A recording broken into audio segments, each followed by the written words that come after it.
বেশ কয়েকদিন অসুস্থ থাকার কারণে কোথাও যেতে পারছি না। আর ঘুরতে না গেলে আসলে ভালো লাগে না। তো ভাবলাম আজকে একটু ঘুরতে যাব, আপনাদের সাথেও শেয়ার করব। হাই এভরিওয়ান, কেমন আছেন সবাই? আশা করি সবাই অনেক ভালো আছেন। আলহামদুলিল্লাহ, আমিও ভালো আছি। তো এই তো আমার বয়স দেখে নিশ্চয়ই বুঝতে পারছেন আমি আসলে পুরোপুরি সুস্থ না। আমার অনেক জ্বর ঠান্ডা ছিল, এখনও ঠান্ডা আছে, যার কারণে কথাগুলা একটু আপনারা অন্যরকম শুনতে পাবেন। তো আমার বয়সটা আজকে আপনারা ইগনোর করবেন। তো এই তো আমরা রেডি হয়ে বের হয়ে গেছি। এটা হচ্ছে আমার বাসার ব্যালকনি। আর এই তো ব্যালকনির পাশে দাঁড়িয়ে আছি, বাচ্চারা বিকেলবেলা খেলাধুলা করতেছে। ভাবলাম আপনাদের সাথে একটু শেয়ার করি। আর আমি যেখানে থাকি মালয়েশিয়া, আমার বাসার আশেপাশে বা অ্যাপার্টমেন্টটা অনেক বেশি সুন্দর আর অনেক বেশি ভালো লাগে। আপনারা আমার কয়েকটা ভিডিওতে অবশ্যই দেখেছেন। বিশেষ করে আমার এখানে একদম শান্ত নিবিড় একটা পরিবেশ, কোনো ঝামেলা নেই, হইচই নেই। যার যার মতো একদম সামাজিকতা বজায় চলাফেরা করার চেষ্টা করে। খুবই ভদ্র একটা এলাকা, যার যার ভদ্রতা সবাই নিজের মতো করে বজায় চলার চেষ্টা করে। এই জন্যই হয়তো বা এত বেশি সুন্দর। আসলে বিদেশের সিস্টেমগুলো অন্যরকম, যারা প্রবাসে থাকে তারাই বলতে পারে একমাত্র।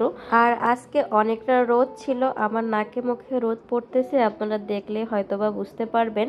মালয়েশিয়াতে কিন্তু গত কয়েকদিন ধরে প্রচুর পরিমাণে বৃষ্টি হয়েছিল, যার কারণে বিভিন্ন এলাকাতে পানি উঠে অনেকের ঘরবাড়ি ডুবে গিয়েছে। আমরা যেখানে থাকি আলহামদুলিল্লাহ আমাদের এখানে কোনো ক্ষয়ক্ষতি হয়নি। আমরা আছি কুয়ালালামপুরের ভিতরে। আর আমাদের এই শহরটা হচ্ছে অনেক উঁচু একটা শহর, যার কারণে আমাদের এখানে পানি কখনই বেঁধে থাকে না, আর ঘরবাড়ি তো ডুবেই নেয়। যাই হোক, আলহামদুলিল্লাহ আমরা অনেকটা ভালো আছি। আর অনেকেই মালয়েশিয়ার খবর জানতে চান আমার পেজে।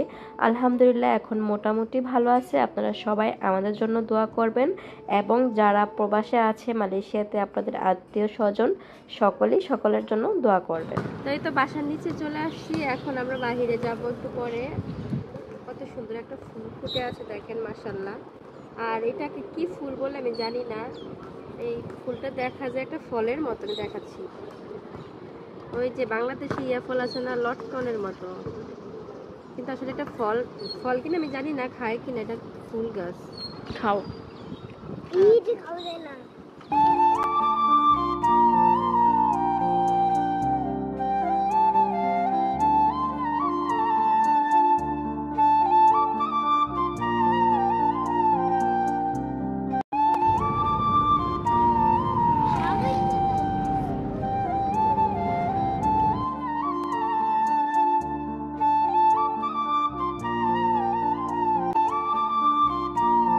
মালয়েশিয়া মিস্টার ডিওয়াই মার্কেটে মেয়েদের সুন্দর সুন্দর চুলের বেন্ড, কাঁকড়া, খোফা বিক্রি হচ্ছে খুবই কম দামে, 3 টাকা 4 টাকা করে, খুবই সুন্দর। কেউ আসুক আর না আসুক, মেয়েরা কিন্তু আসবে, কারণ মেয়েদের কসমেটিকগুলো এখানে সবচেয়ে বেশি কম দামে পাওয়া যায় এবং খুবই ভালো মানের।